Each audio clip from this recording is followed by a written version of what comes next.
Halo bosku, selamat datang di channel Alur Cerita Donghua. Semoga kita semua dalam keadaan sehat walafiat dan berlimpah rezeki. Sebelumnya, Mimin ingin mengingatkan bahwa konten ini full spoiler. Tanpa basa-basi dan berlama-lama lagi, yuk selanjutnya langsung saja kita dengarkan kembali alur cerita kisah Lin Yun dari Donghua Ancient Supremacy. Oh ya, jangan lupa subscribe dan nyalakan loncengnya, agar tidak ketinggalan notifikasi video terbarunya. Bab 1751 Niat Buruk 1. Setengah dupa kemudian, Lin Yun dan Yue Weiwei melihat Mu Sueling. Dia sedang memainkan kecapi di tepi danau, dan ada sebuah buku kuno di atas meja.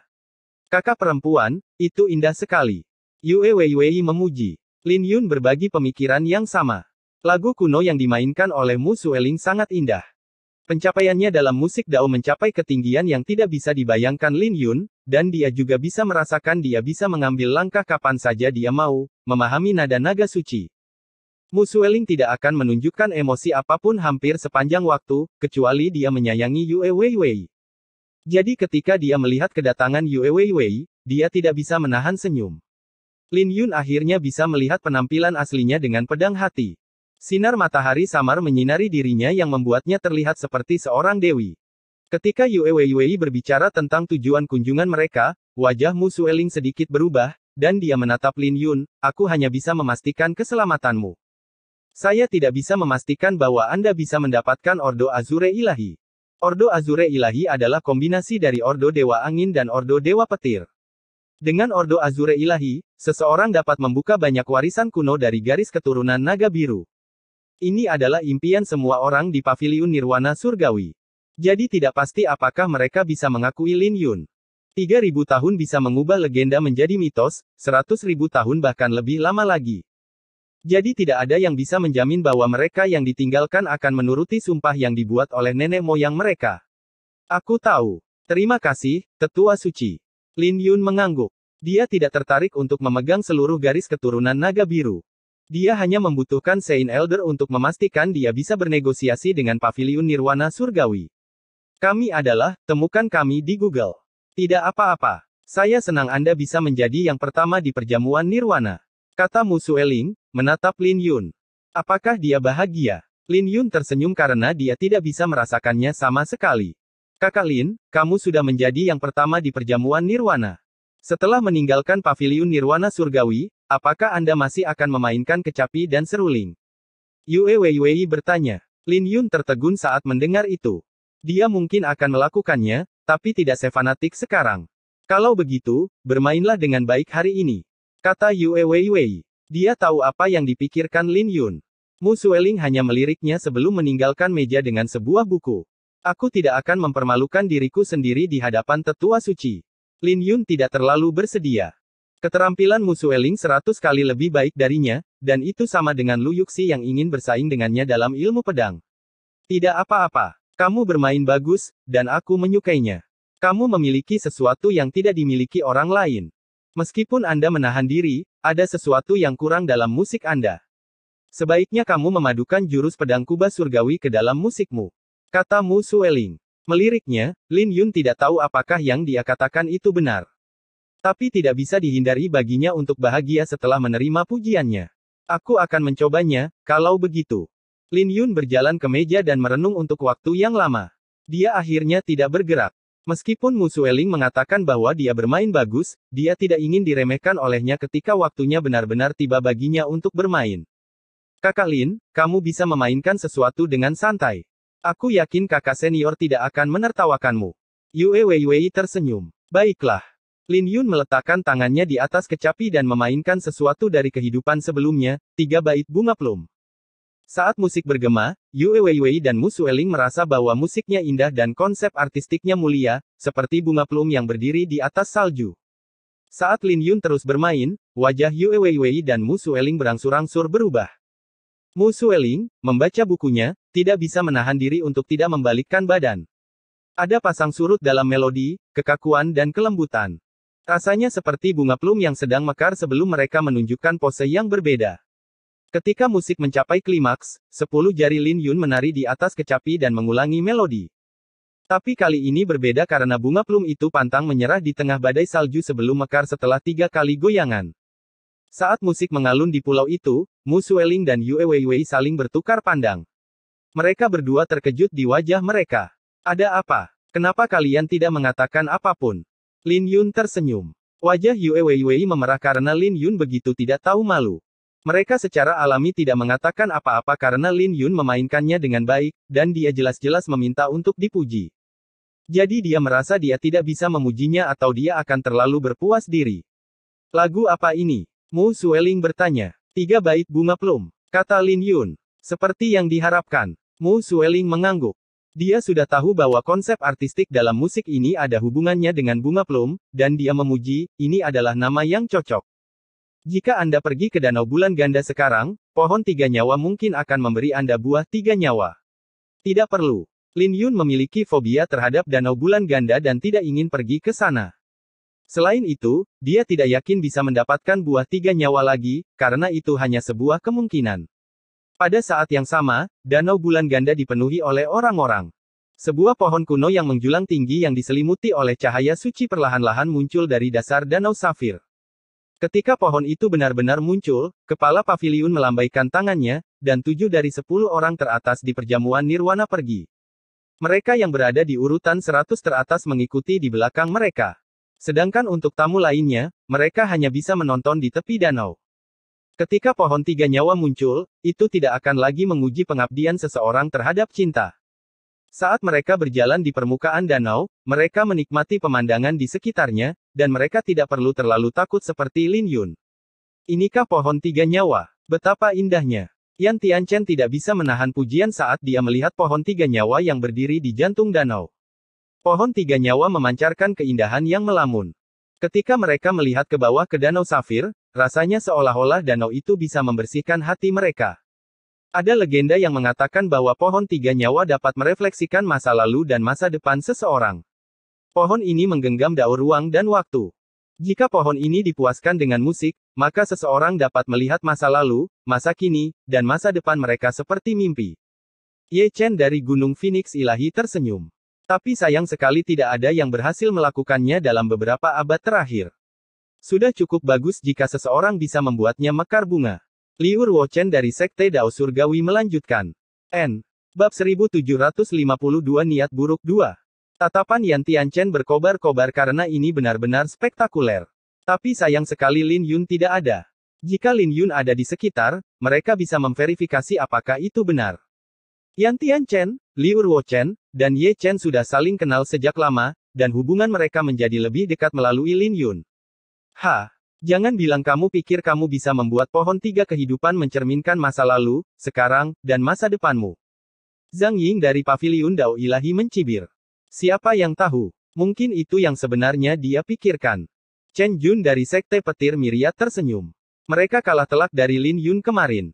Karena Lin Yun tidak ada hari ini, mereka secara alami tidak akan bersikap sopan dengan Yan Tianchen. Tapi yang terakhir hanya berbalik untuk melirik mereka sambil tersenyum. Di antara 10 besar, Lin Yun dan Yue Weiwei tidak ada. Adapun Li Yuxi, dia benar-benar dipermalukan dan meninggalkan paviliun Nirwana Surgawi karena itu. Dengan demikian, hanya ada 7 dari 10 besar di sini. Adapun paviliun Nirwana Surgawi dan para penonton, mereka duduk di atas kapal. Tepat ketika dia akan berbicara, Jiang Yingtian terbang dan berbisik di telinganya. Mendengar apa yang dikatakan putranya, kepala paviliun menurunkan cangkirnya dan berkomentar, mereka benar-benar datang. Ini benar-benar bukan waktu yang tepat. Kata-katanya membuat semua orang bingung. Tepat ketika semua orang bingung, musik surgawi bergema, dan sekelompok orang melayang. Ada seorang pria dan 9 wanita. Pria itu diselimuti oleh temperamen yang luar biasa, sementara para wanita berpakaian putih. Wajah orang-orang yang sedang mengobrol di depan pohon 3 nyawa tiba-tiba berubah dengan keterkejutan di mata mereka. Ke-9 wanita itu masing-masing memegang alat musik. Ada suling giok, suling bambu, kecapi, dan berbagai alat musik lainnya. Mereka semua memainkan lagu kuno yang luar biasa. Melodi mereka meledak di udara dan tersebar dalam bentuk cahaya bintang. Ketika cahaya bintang itu tersebar, membentuk fenomena aneh yang mengejutkan banyak orang. Di bawah fenomena ini, pemuda berjubah biru perlahan-lahan turun dari langit. Seseorang dari 10 klan musik. Itu adalah tangan suci, Mei Zihua. Semua orang di sini adalah seorang jenius dari tanah suci.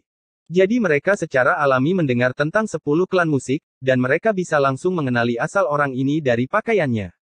Ini segera membuat semua orang berada di bawah tekanan yang luar biasa dan mengenakan ekspresi serius. Ini karena mereka tidak pernah menyangka seseorang dari 10 klan musik ada di sini. Dari jarak 10 mil jauhnya, Mei Zihua menangkupkan tangannya ke arah kepala paviliun Nirwana Surgawi sebelum menuju ke arah pohon 3 nyawa dengan 9 wanita mengikuti di belakangnya.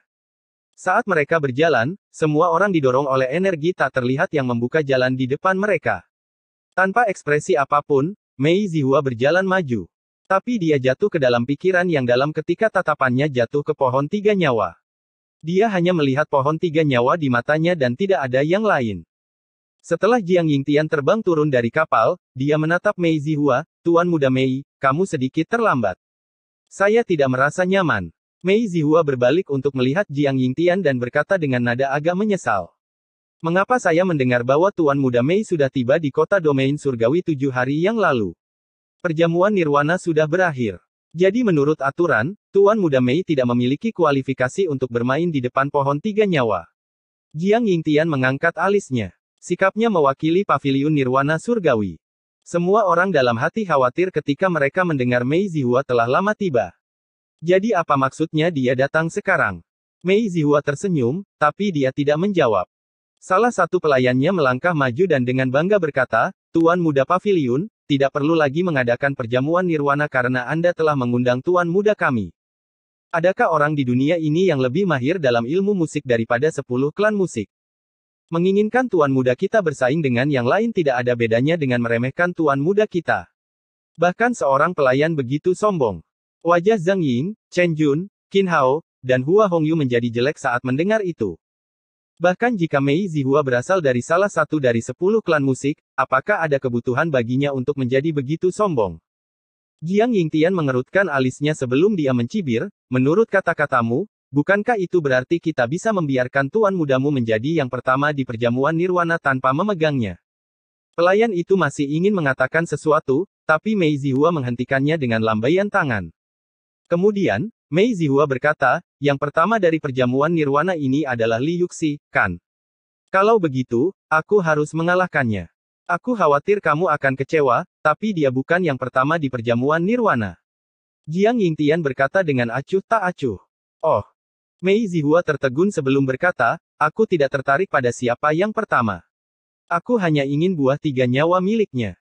Adapun 10 besar, aku dan 9 pelayanku, ada 10 dari kami." Kata-katanya segera menyebabkan kemarahan publik di Danau Bulan Ganda karena Mei Zihua terlalu sombong, bahkan lebih dari Lin Xiao. "Mei Zihua, bukankah kamu sedikit terlalu sombong? Kamu tidak hanya menginginkan buah 3 nyawa, tapi kamu menginginkan peringkat 10 besar." Zhang Ying berkata dengan dingin. "Apakah kamu tahu musik?" Mei Zihua bertanya dengan acuh tak acuh. Wajah Zhang Ying menjadi merah saat mendengarnya. Dia adalah seseorang yang memahami nada suci. Tapi Mei Zihua benar-benar mengatakan bahwa dia tidak mengerti musik apapun. "Karena kamu tidak tahu musik, untuk apa kamu membutuhkan peringkat? Sia-sia bahkan jika kamu bisa bermain di depan pohon 3 nyawa." Mei Zihua berkata, melihat ke arah pohon kuno itu. "Mei Zihua, jangan memaksanya." Zhang Ying menjadi marah. Tapi Mei Zihua tidak peduli tentang dia dan hanya menunjuk dengan jarinya, "Lu Qing, kamu ajari dia apa itu musik." "Ya, Tuan Muda." Seorang wanita berpakaian putih melangkah maju dengan serulingnya. Dia memandang Zhang Ying dan berkata, "Maafkan aku." Ketika wanita itu memainkan serulingnya, gelombang suara menyebar dalam bentuk aura yang agung, dan sulit membayangkan seorang wanita benar-benar memainkannya. Semua orang dengan cepat mundur, dan wajah Zhang Ying juga berubah ketika dia melihat adegan ini dan mengeluarkan serulingnya untuk membalas. Saat dua melodi seruling bergema, kedua melodi tersebut bermanifestasi menjadi berbagai fenomena di danau. Hasilnya pun melampaui ekspektasi mereka karena tidak butuh waktu lama bagi Zhang Ying untuk dikalahkan. Ketika melodi Zhang Ying menjadi berantakan, dia memuntahkan seteguk darah sebelum dia dikirim terbang. Chen Jun dengan cepat melangkah maju untuk mendukung Zhang Ying. Tapi Zhang Ying terkejut saat dia melihat wanita berpakaian putih itu, sentuhan plum salju ilahi. Itu adalah teknik jari dari salah satu dari 10 klan musik, dan itu adalah warisan kuno, yang mengandung ritme kuno dari plum salju. Teknik jari ini berasal dari kultivator musik. Hal ini juga menyebabkan keributan di Danau Bulan Ganda karena Mei Zihua hanya mengirim seorang pelayan untuk mengalahkan Zhang Ying. Hal ini membuat Yan Tianchen mengerutkan alisnya, dan dia merasa Mei Zihua tidak datang dengan niat baik. Bab 1753 9 Musik Iblis Neter. Danau Bulan Ganda jatuh ke dalam keheningan yang mematikan karena tidak ada yang menyangka Zhang Ying akan dikalahkan oleh seorang pelayan. Apakah 10 klan musik begitu kuat? Ketika mereka melihat Mei Zihua lagi, ekspresi mereka menjadi konflik. Kedatangannya tidak hanya menamparkan wajah Zhang Ying tetapi juga membuat 100 besar tidak bisa mengangkat kepala mereka. Penampilan Mei Zihua membuat seluruh perjamuan nirwana tampak seperti bahan tertawaan. Di kapal, wajah kepala paviliun-paviliun nirwana surgawi menjadi jelek. Ketika dia mengundang Mei Zihua, yang terakhir menyendiri. Dia pikir Mei Zihua tidak tertarik dengan perjamuan nirwana dan tidak akan datang. Tapi dia tidak pernah menyangka Mei Zihua tiba-tiba datang ketika perjamuan nirwana baru saja berakhir, belum lagi dia ada di sini untuk buah 3 nyawa dan pohon 3 nyawa.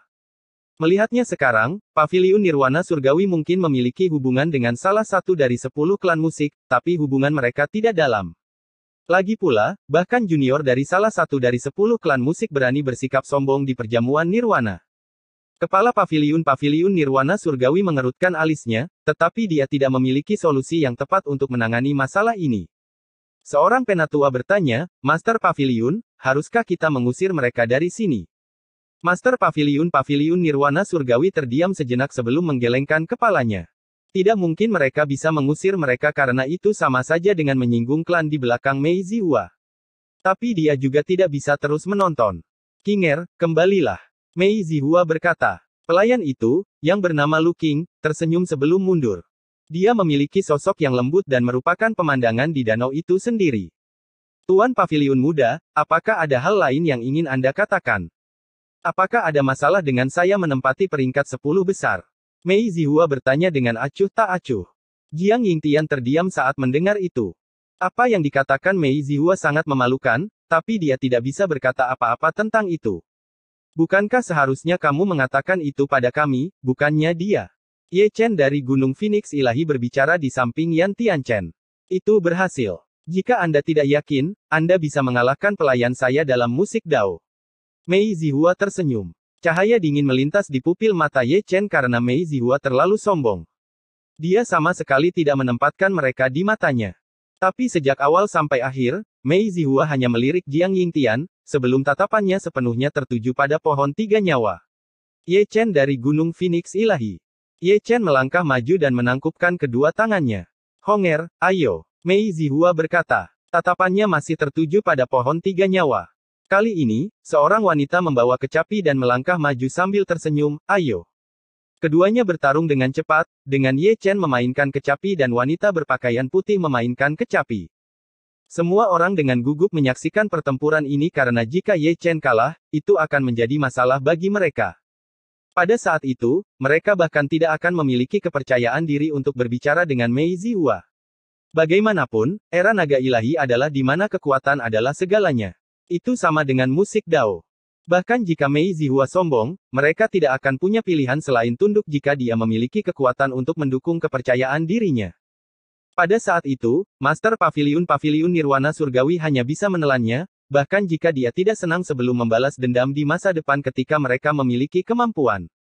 Saat melodi kecapi dan kecapi bersaing di Danau Safir, melodi terdengar seperti dua pasukan yang saling bertempur, dengan Danau Bulan Ganda menjadi medan perang kuno.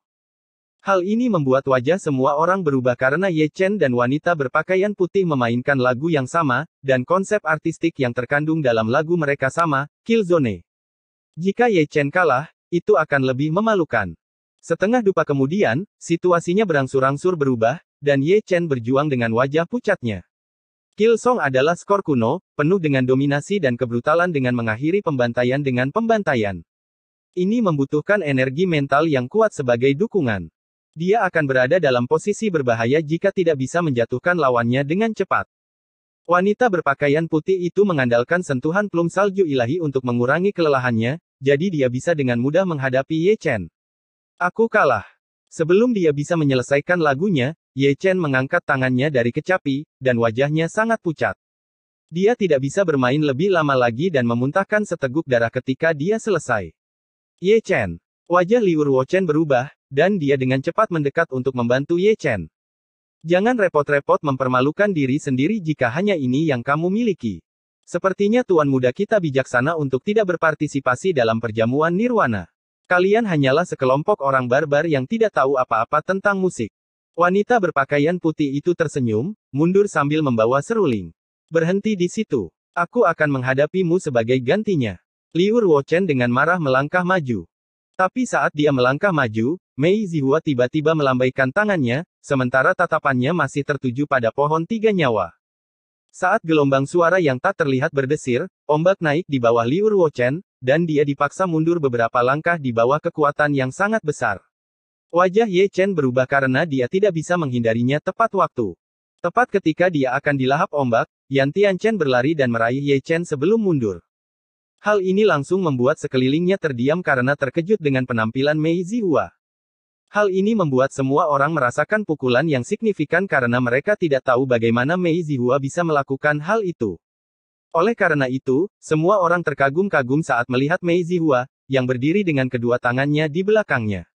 Saya sudah mengatakan bahwa Anda tidak tahu musik.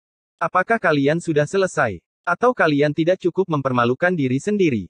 Mei Zihua berkata dengan acuh tak acuh, dengan amarah yang terkandung dalam nadanya yang membuat wajah semua orang menjadi jelek.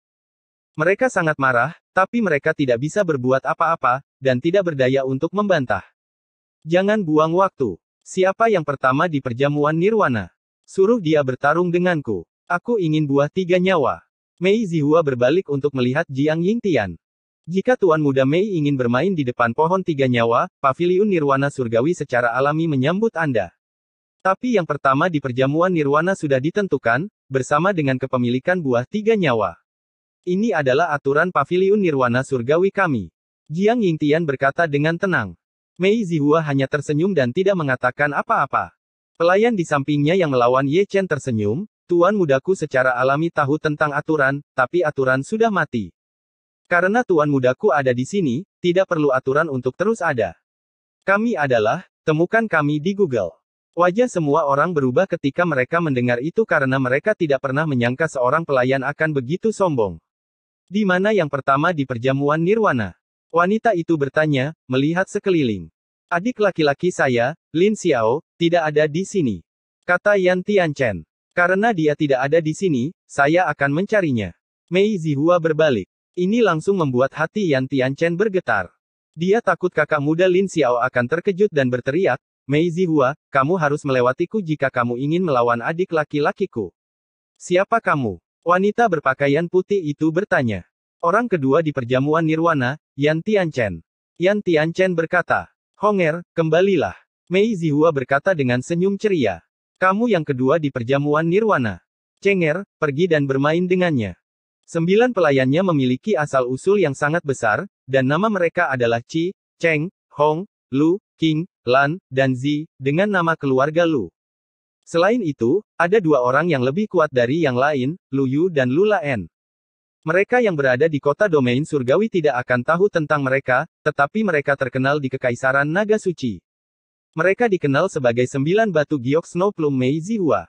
Mereka adalah pelayan yang dibesarkan untuk Mei Zihua oleh klannya dan secara khusus dipilih di Kekaisaran Naga Suci. Kesembilannya berbakat dalam musik Dao, dan mereka dibina sejak usia muda dengan sejumlah besar sumber daya. Mereka mungkin pelayan, tapi mereka bisa mengeluarkan nada suci agung jika mereka bergandengan tangan. Kakak senior akan bergerak. Luo Sui dan Lin Wan bertukar tatapan dengan sedikit kekhawatiran di pupil mereka. Kamu pergi mencari peri mendalam dan kakak muda Lin. Aku akan menunggu di sini. Kata Lin Wan. Oke. Luo Sui mengangguk sebelum pergi dengan cepat. Kembali ke Danau Bulan Ganda, pelayan bernama Lu Cheng melangkah maju dan mahir dalam guzeng. Di sisi lain, Yan Tianchen bertarung dengan seruling. Setelah menyaksikan pertarungan Ye Cheng dan Zhang Ying, dia tidak berani meremehkan Lu Chen. Saat melodi seruling dan guzeng berbenturan, Yan Tianchen memutuskan untuk mengatasi apapun yang terjadi. Ketika Lu Cheng memainkan musik kuno yang megah, Yan Tianchen melakukan hal yang sama. Musik sulingnya dipenuhi dengan irama kuno yang padat. Kedua melodi tersebut saling tumpang tindih, membuat lagu yang sudah megah menjadi lebih megah lagi.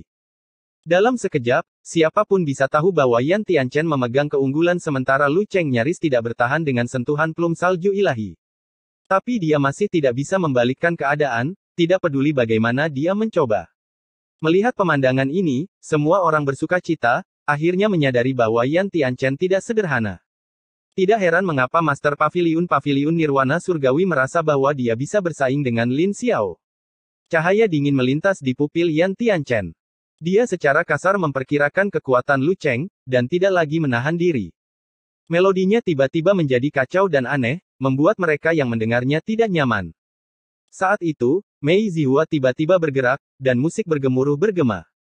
Ini menghentikan dua melodi, dan Mei Zihua berkata dengan acuh tak acuh, turunlah. Kamu sudah kalah. Saya telah mempermalukan Tuan Muda. Tolong hukum saya untuk itu. Lu Cheng berkata dengan ketakutan. Tapi Mei Zihua malah tersenyum, kamu tidak salah. Kalah dari seseorang dari Gunung Suci Wangi Surgawi tidaklah memalukan. Saya juga telah membaca tentang musik iblis 9 neter dalam catatan kuno. Semua orang terkejut dan menoleh untuk melihat Yan Tianchen ketika mereka mendengar apa yang dikatakan Mei Zihua. Banyak orang tahu tentang Paviliun Wangi Surgawi, tetapi hanya sedikit yang tahu tentang Gunung Ilahi Wangi Surgawi. Ini adalah kekuatan yang sederhana dan misterius. Itu bahkan lebih misterius daripada Paviliun Nirwana Surgawi, dan tidak ada yang tahu di mana lokasinya. Penglihatan yang mengesankan, kata Yan Tianchen. Adik laki-laki Anda lebih kuat dari Anda. Mei Zihua tersenyum. Itu sudah pasti. Yan Tianchen berkata dengan bangga. Ini menarik. Kamu tidak sama dengan orang lain.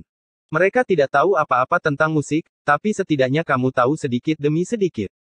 Anda telah membuktikan diri Anda layak untuk saya hadapi secara pribadi. Mei Zihua berkata dengan acuh tak acuh. Murid Yan Tianchen berkilat dengan amarah ketika dia mendengar itu karena Mei Zihua tidak hanya sombong. Saya berkultivasi di Gunung Ilahi Wangi Surgawi selama 2 tahun. Saya mungkin tidak sebanding dengan kakak senior dan kakak senior lainnya, saya juga tidak sebanding dengan orang jenius seperti Saint Elder. Yan Tianchen berhenti sejenak dan melanjutkan, tapi mereka yang bisa mengatakan bahwa saya hanya tahu sedikit-sedikit tentang musik belum lahir. Tidak apa-apa. Saya hanya perlu waktu sebentar untuk membuat Anda menyadari betapa salahnya Anda. Mei Zihua tersenyum.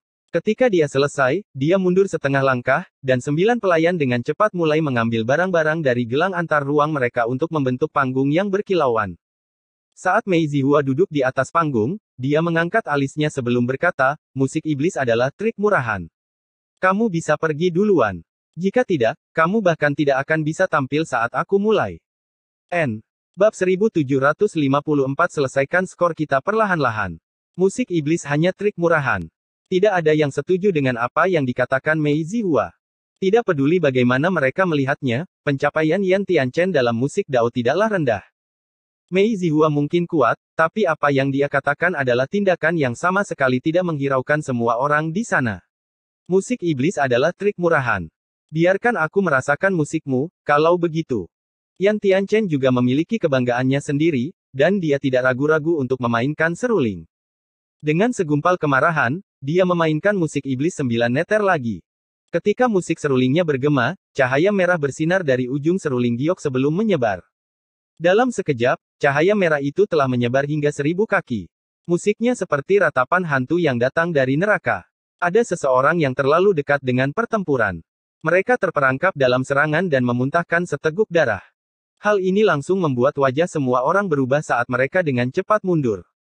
Ratapan hantu berpadu dengan musiknya ketika cahaya merah menyatu dengan air danau bulan Gandalei. Di sisi lain, panggung tempat Yan Tianchen berada diselimuti cahaya merah.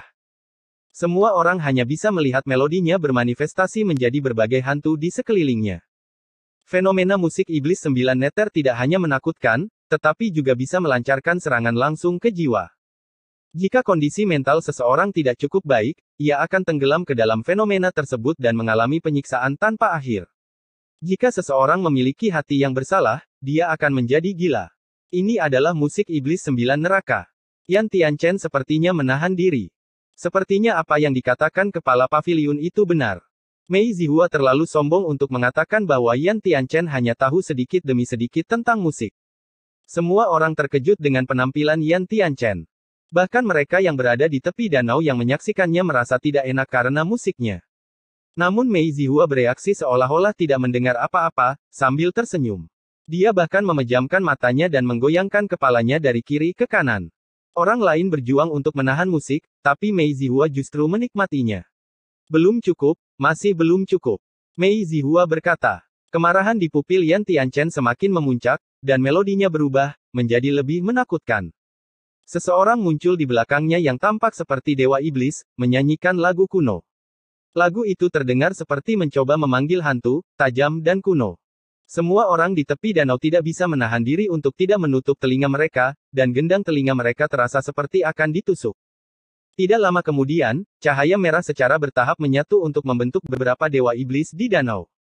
Pada saat ini, melodi Yan Tianchen seperti sepotong musik iblis asli, dan 9 raja hantu diselimuti oleh aura merah tua yang merajalela.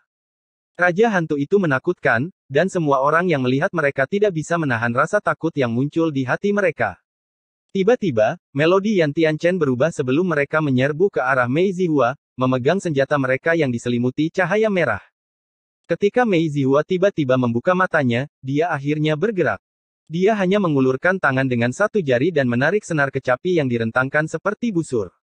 Senar itu terentang seperti bulan purnama, membuat hati semua orang terangkat sampai ke tenggorokan. Hal ini dikarenakan senar tersebut terlihat seperti akan putus kapan saja. Ketika 9 raja hantu mengepung Mei Zihua dan hendak melahapnya, yang terakhir akhirnya melepaskan jarinya dari senar. Saat langit bergemuruh, lapisan pertama, kedua, dan ketiga dari langit mulai pecah dengan cahaya bintang yang mengalir seperti air terjun. Mei Zihua juga melepaskan cahaya yang menyilaukan seperti bulan perak di langit malam. Rune kuno juga muncul di dalam pupil matanya, dan rune itu memancarkan cahaya yang menyilaukan.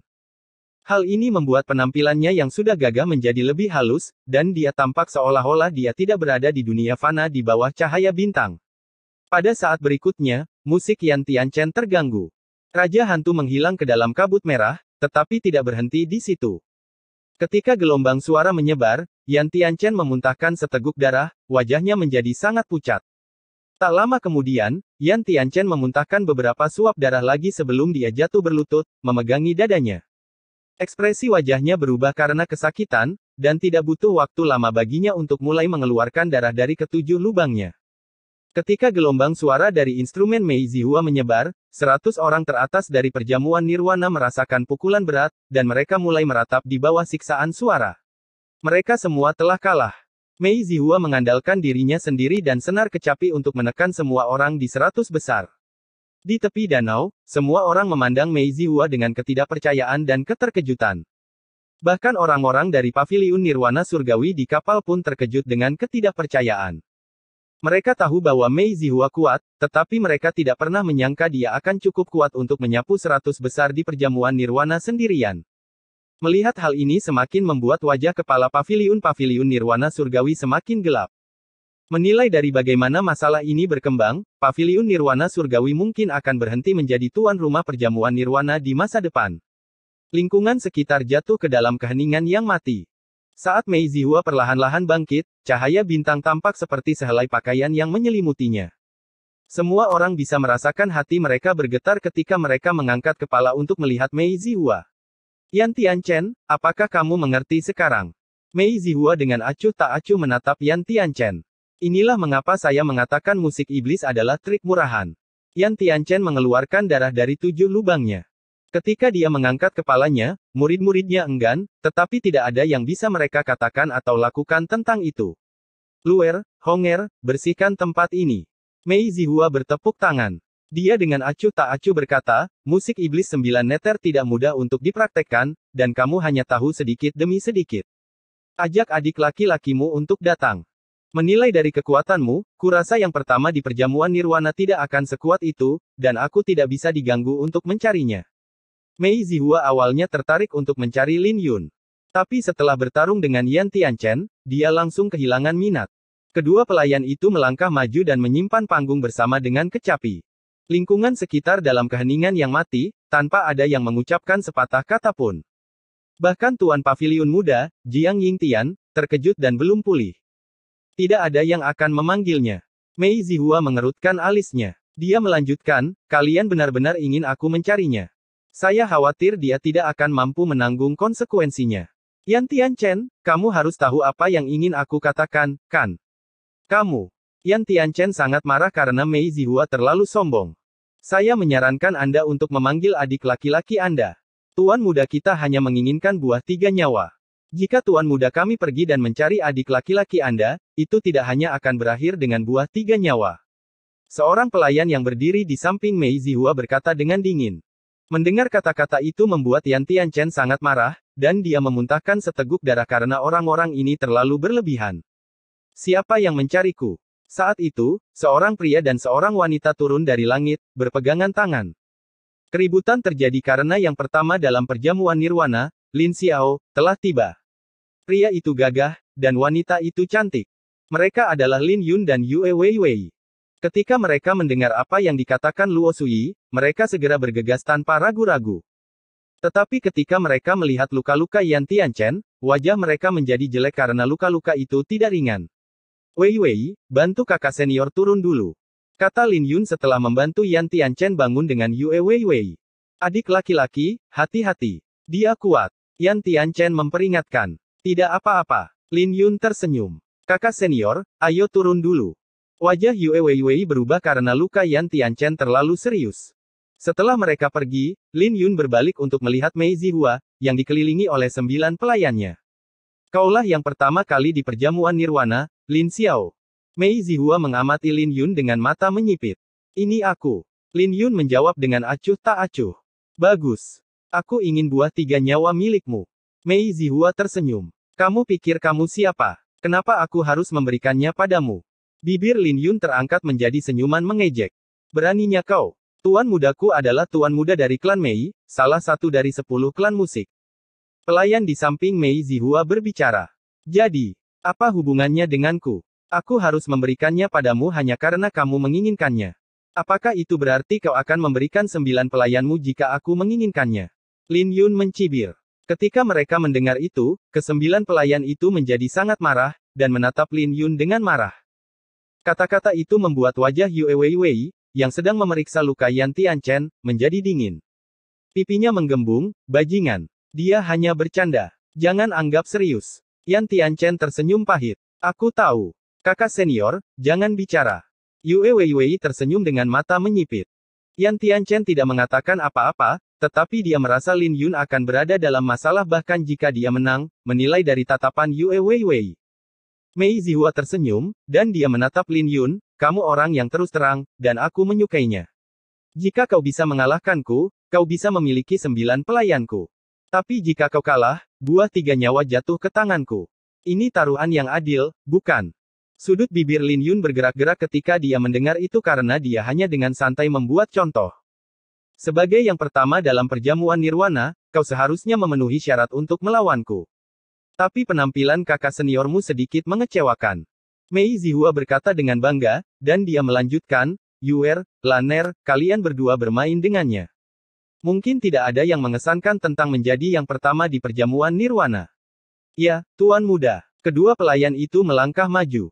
Mereka adalah yang terkuat di antara 9 pelayan, Lu Yu dan Lu Laen. Mereka memainkan seruling dan kecapi kuno. Ketika melodi mereka bergema, itu adalah lagu Killzone yang dimainkan Lu Hong sebelumnya. Ketika melodi mereka tumpang tindih, hal itu membuat Killzone semakin menakutkan. Danau bulan ganda berubah menjadi medan perang kuno dalam sekejap mata. Belum lagi sentuhan plum salju ilahi semakin memperkuat melodi mereka. Dalam sekejap, langit menjadi gelap, dan suasana di danau bulan ganda menjadi hikmat. Lin Yun secara alami mengenali lagu yang mereka mainkan, Killzone. Partitur kuno ini tidak langka, dan paviliun wewangian surgawi juga memiliki salinannya. Tapi sulit untuk memainkannya dengan baik, terutama bagi wanita. Tapi ini jelas bukan pertama kalinya Lu Yu dan Lu Laen bergandengan tangan.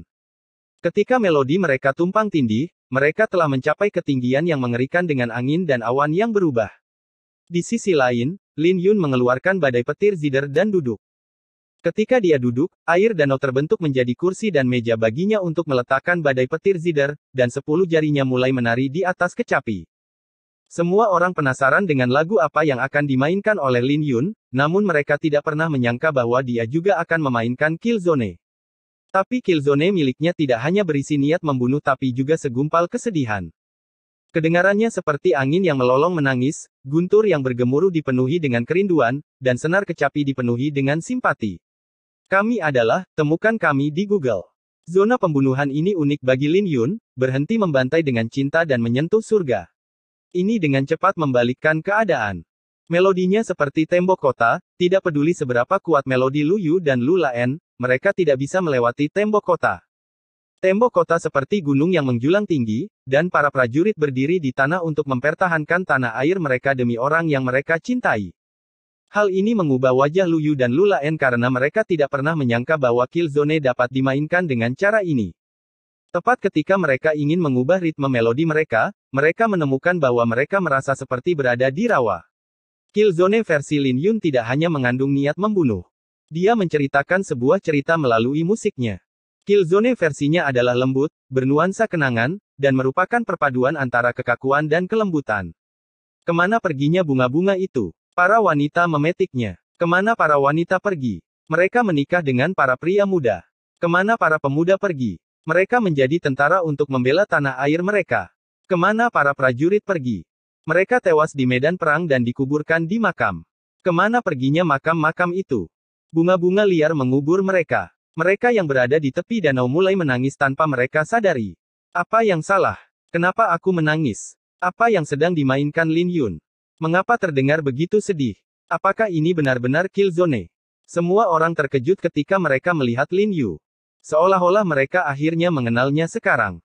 Lu Yu dan Lu Laen sama-sama memiliki rasa malu di wajah mereka dan terkejut saat melihat Lin Yun. Dia juga memainkan Killzone seperti mereka, tetapi siapapun bisa mengatakan bahwa Killzone-nya berada di level yang lebih tinggi dari mereka, membuat mereka merasa tidak berarti di hadapannya.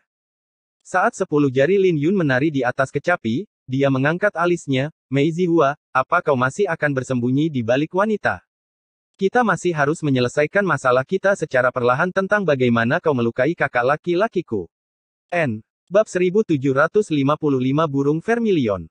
Lu Yu dan Lu Laen adalah yang terkuat di antara 9 pelayan, namun benar-benar kalah dari Lin Yun. Hanya dengan Killzone, Lin Yun menyegarkan kembali pemahaman semua orang tentang dao musiknya. Mereka juga menyadari bahwa Yan Tianchen tidak berbohong ketika dia mengatakan Lin Yun tidak memberikan segalanya selama perjamuan Nirwana. Itu Killzone. Kepala paviliun Nirwana surgawi bergumam pada dirinya sendiri, dan dia bertukar tatapan dengan para tetua di sampingnya. Dia juga bisa melihat keterkejutan di mata mereka. Mereka sering berinteraksi dengan para musisi, dan Killzone adalah lagu kuno yang cukup umum yang dimiliki oleh berbagai rumah musik dan sekte. Tapi mereka belum pernah mendengar seseorang bermain dengan cara Lin Yun sebelumnya. Itu benar-benar belum pernah terdengar. Tuan muda. Wajah Lu Yu dan Lu Laen pucat karena malu saat mereka mundur di belakang Mei Zihua. Tidak apa-apa. Itu sepadan karena aku bisa mendengar versi Killzone seperti itu. Mei Zihua tersenyum. Sebelum musik berakhir, dia sudah menduga bahwa Lu Yu dan Lu Laen akan kalah, dan itu hanya masalah waktu. Kedua belah pihak memainkan Killzone, tetapi versi Lin Yun jauh lebih baik daripada kedua pelayannya. Mengenakan jubah birunya, Mei Zihua berdiri dengan tangan di belakangnya dan tersenyum, tidak heran mengapa kamu menjadi yang pertama di perjamuan Nirwana. Tidak buruk. Kamu jauh lebih kuat dari kakakmu. Tapi kamu masih kalah jika dibandingkan denganku, dan tidak akan mudah untuk membalas dendam pada kakakmu. Ada apa? Kau tidak percaya padaku? Melihat Lin Yun tidak mengucapkan sepatah kata pun, Mei Zihua duduk dengan 10 jari di atas kecapi. Di sisi lain, Lin Yun tetap duduk di depan kecapi dan mengulurkan tangan dengan satu tangan, menandakan Mei Zihua untuk melanjutkan. Dia bisa tahu bahwa Mei Zihua sangat kuat, dilihat dari bagaimana dia melukai Yan Tianchen dengan satu senar. Jadi Lin Yun tidak akan meremehkan Mei Zihua karena Mei Zihua mungkin lebih kuat dari yang dia bayangkan. Dia awalnya tidak ingin datang ke Danau Bulan Ganda. Tapi karena dia sudah berada di sini dan sudah duduk, tidak ada yang bisa mengusirnya. Mei Zihua hanya bisa bermimpi menginginkan buah 3 nyawa miliknya.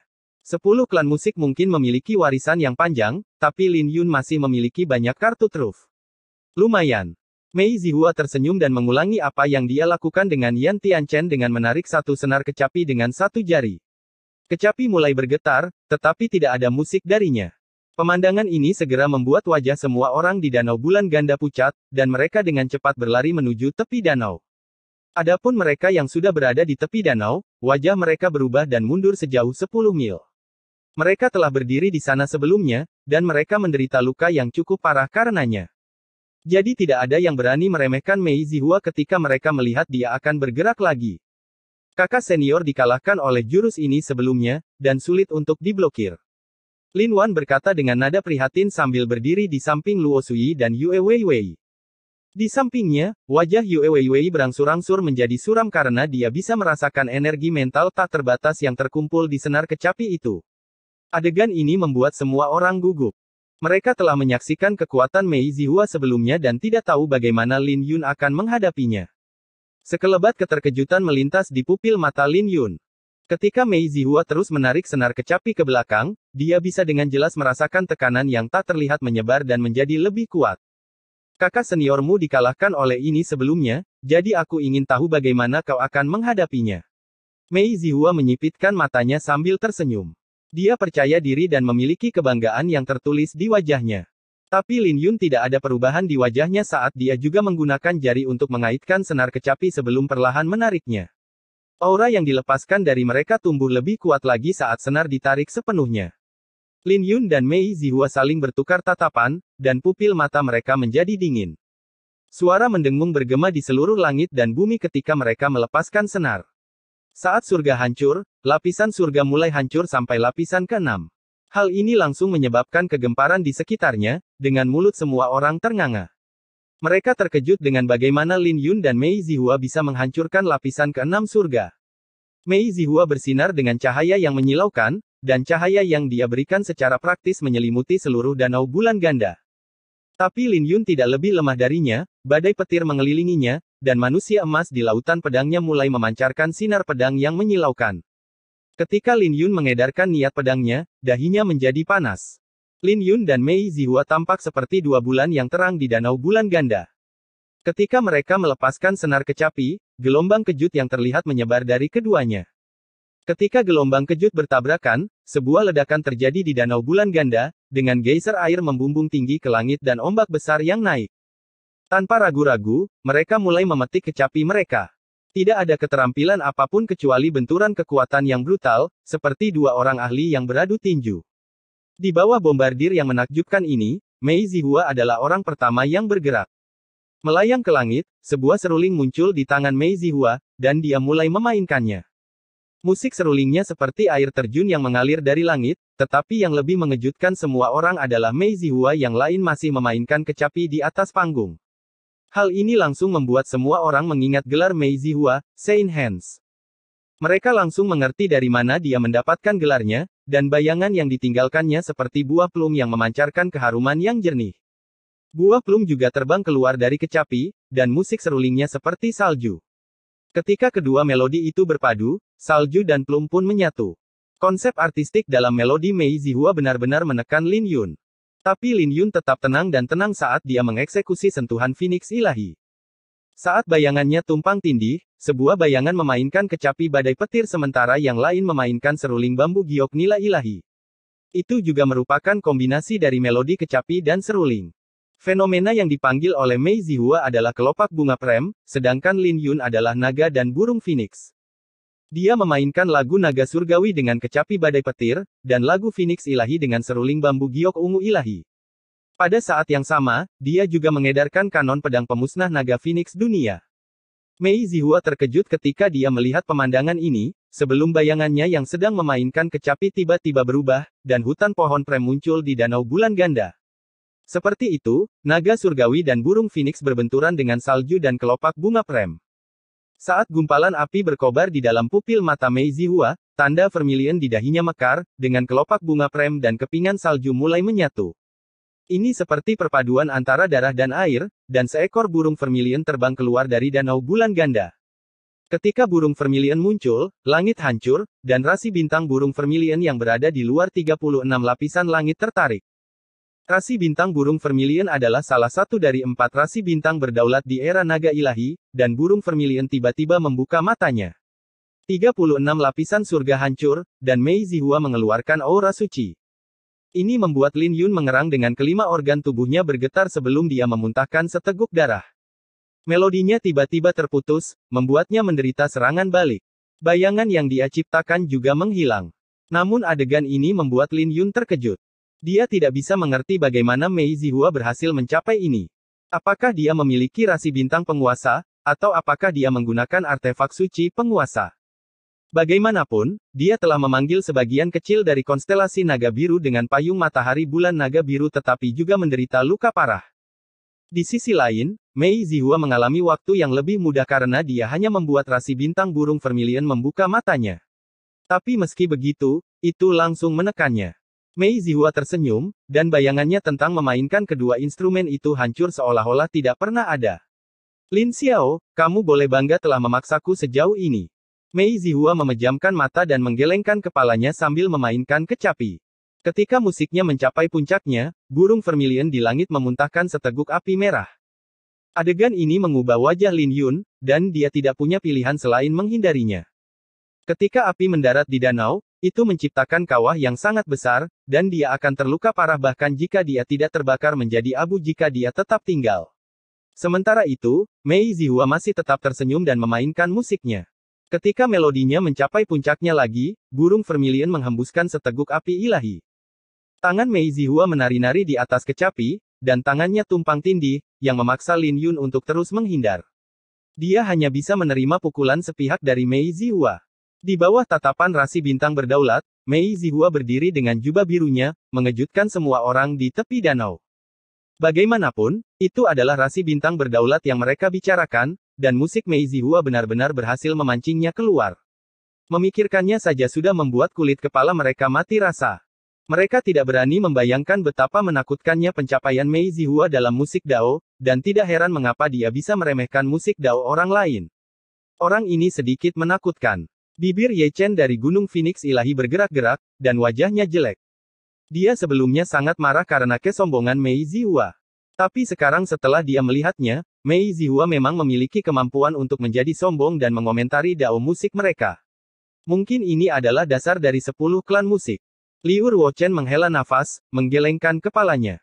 Ketika Mei Zihua mengulangi lagunya 9 kali, burung vermilion di langit melebarkan sayapnya, dan ruang di sekitarnya mulai terdistorsi di bawah tekanan yang luar biasa. Dengan ruang yang terdistorsi, tidak mungkin Lin Yun bisa menghindarinya sebelum burung vermilion menghembuskan seteguk api ilahi ke arah Lin Yun. Sekali lagi, burung vermilion adalah sebuah fenomena yang diciptakan oleh musik dan bukan burung vermilion yang sebenarnya. Tapi meski begitu, ini masih membuat Lin Yun menderita beberapa luka dengan jejak darah yang menetes di bibirnya.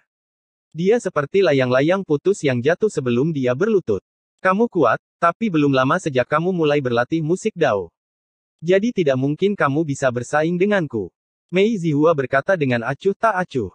Menyeka darah dari bibirnya, Lin Yun melihat darah di tangannya sebelum mengangkat kepalanya sambil tersenyum, kamu benar. Tapi sikap menyendiri kamu benar-benar menjengkelkan. Begitulah aku sejak lahir. Aku tak terkalahkan di antara mereka yang berasal dari generasi yang sama, dan kamu tidak mengerti kesepianku. Mei Zihua melambaikan tangannya dan menyuruh seorang pelayan menuangkan secangkir anggur untuknya.